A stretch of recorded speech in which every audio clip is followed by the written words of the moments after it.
こんにちは。ウェルネスキッチンの関口彩子です。今回は腸活塾後編ということで、知らずに腸を乱す8つのことについてお話をしたいと思います。前編では腸にはこういう食べ物を意識するといいよという食べ物のお話を中心にしましたが、後編では生活の注意点についてお話をしていきます。8つのうちのどれかに当てはまっていないか、ぜひチェックしながらご覧になってください。最後にお腹すっきりの新習慣ということで、腸活の寒天味噌汁をご紹介します。ぜひ最後までご覧になってください。ウェルネスキッチンでは食から始めるアンチエイジングをテーマに、心も体も元気になる情報を続々と配信していきます。ぜひチャンネル登録してくださいね。腸活のポイント2つを前編でお話ししました。こんな食べ物を摂るといいよということで、1つ目はお腹の中の善玉菌を増やす餌となる食べ物、食物繊維やオリゴ糖などが多い食べ物を摂ること。そして2つ目はヨーグルトや発酵食品などのビフィズス菌や乳酸菌、そして麹菌や納豆菌などを含む食べ物。これはお腹の中に滞在している間、お腹の善玉菌をサポートするのに役立つというお話をしました。そして今回はですね、生活面について、こういうことをすると腸内環境が乱れますよということをお話ししたいと思います。まず1つ目、不規則な生活をすること。不規則な生活をするということは、体内時計が狂います。自律神経の乱れによって腸の活動にも影響するんですね。それによって腸内環境が乱れることが分かっています。2番目、食生活の乱れ。こちらは前編でお話ししたものの逆ですね。悪玉菌を増やしてしまう食べ物ということで、動物性脂肪や赤身肉。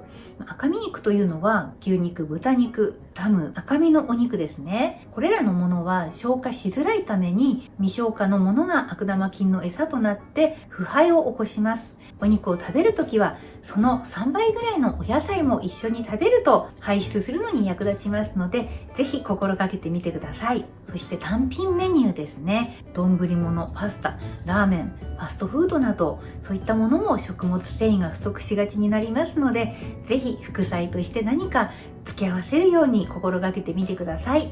3番目、似通った食品ばかり食べている。どうしても慣れた食材ばかり中心になってしまって、いつも食べる野菜は玉ねぎ、きゅうり、キャベツ。ちょっと料理は違うんですけど、食べてる野菜はいつも同じなんていうことありませんか？腸内には1000種類以上の菌が存在していると言われていて、いろいろな食品によって様々な多様性のある腸内細菌を集めていくことが大切なんですね。そのためにも旬の食材中心に多種類の食べ物を食べていくということはとても大切です。4番目、過度な飲酒というのは腸内環境を乱すことが分かっています。過度の飲酒は有害菌が増えて腸のバリア機能を壊すことが分かっています。お酒はたしなむ程度、適量を心がけてください。5番目、動かない生活。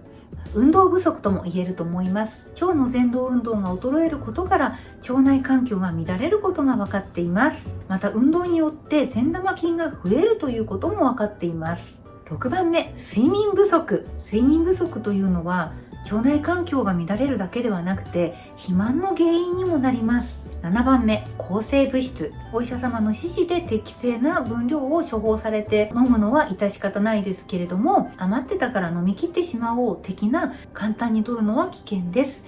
抗生物質は悪い菌も殺しますが、腸内の善玉菌にとっても大きなダメージとなってしまいます。逆に抗生物質を取った後は、ぜひ腸活により力を入れて取り組んでみてください。8番目、ストレス。このストレスというのも腸内環境を乱すことが分かっています。ご自身の生活の中で当てはまるものありましたでしょうか？ぜひ腸を乱す生活習慣からも改善できるように心がけてみてください。お腹すっきり新習慣ということで、腸活レシピをご紹介します。寒天味噌汁といって、お味噌汁に寒天を溶かして作るというものです。寒天というとところてんとかデザートで使うイメージあると思いますが、実はこれ海藻から抽出された水溶性の食物繊維なんですね。ぜひね、この水溶性食物繊維を固める意味ではなくて、ぜひね、スープなどに入れて召し上がっていただくというだけで手軽に食物繊維を取ることができます。ぜひこれ試していただきたいんですけれども、材料は普通にお味噌汁を作る材料ですね。お水とお味噌と、そしてお出汁もね、なるべく天然だし使ってください。やっぱり添加物がね入ってるようなものというのも腸内環境を乱しますからね。こんな感じでね、天然のお出汁だけで作ってるこういうだしパックなんかをね使っていただくととっても便利だと思います。これ私いつも使ってるお出汁なんで、気になる方は概要欄の方に商品情報を載せておきますね。はい、そして具材の方、これも腸にいいものだけを集めました。こんにゃくです。そして切り干し大根、ごぼうです。本当にどれをとっても腸にいいものばっかりを選んでみました。はい、それではですね、具材を準備する間にお出汁の方を煮立てていきます。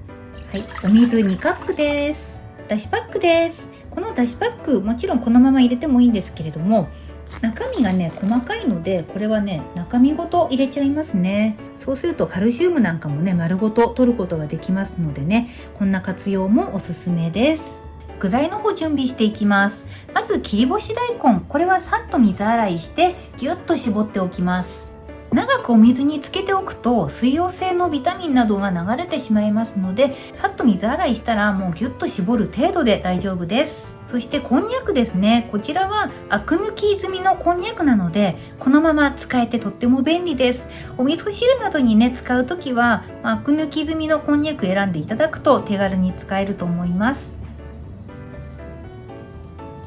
はい、こんにゃくはですね食べやすい大きさに切っていきます。ちょっと厚さをね薄めにしてで細くしていくと食べやすいと思います。はい、こんな感じでね適当に薄く切りまして、であとは棒状にカットしていきます。もちろんこんにゃくなので糸こんにゃくとかね使っていただいてもいいですし、刺身こんにゃくでも美味しいと思います。グルコマンナンというね食物繊維ですので、とってもねお腹にはいい食材なんですね。ごぼうをささがきにしていきます。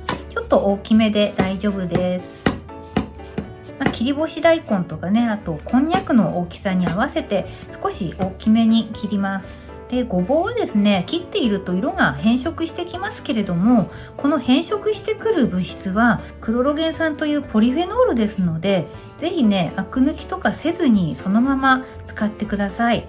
全部ね体に有益な抗酸化物質です。はい、具材の方3種類用意ができました。お出汁の中に具材を入れていきます。食物繊維がたっぷりの食材ばかりで作る腸活味噌汁、お腹すっきりには抜群です。はい、そしてここで今回の決め手となる寒天です。寒天は天草という海藻から作られていますので、水溶性の食物繊維の塊みたいな食材なんですね。こちらはよく煮溶かしてね使うんですけれども、もちろん冷えたらお味噌汁固まってしまいますけれども、熱いうちだったらね固まりませんので、ぜひ熱々のうちにね飲んでいただきたいと思います。だいたい1人分で1回量小さじ1杯程度加えていきます。 400cc なので2人分なので小さじ2杯程度加えていきます。あとはねこちら煮汁と一緒にお野菜が柔らかくなるまで一緒に煮てしまえば自然に溶けてしまいますんでね、とっても手軽です。この寒天を加えるというだけでね味噌汁やスープがお腹すっきりスープになりますからね、ぜひ試していただきたいと思います。具材の方煮えてきました。最後に火を止めます。そしてお味噌を溶かしていきます。お味噌はね長く煮立ててしまうと風味が飛んでしまいますので、最後の余熱ぐらいでね溶かしてください。少しとろみを感じるとしたら寒天が溶けた証拠です。これで水溶性の食物繊維もたっぷり取れます。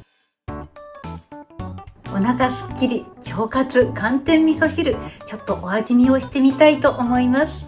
立ったままで失礼いたします。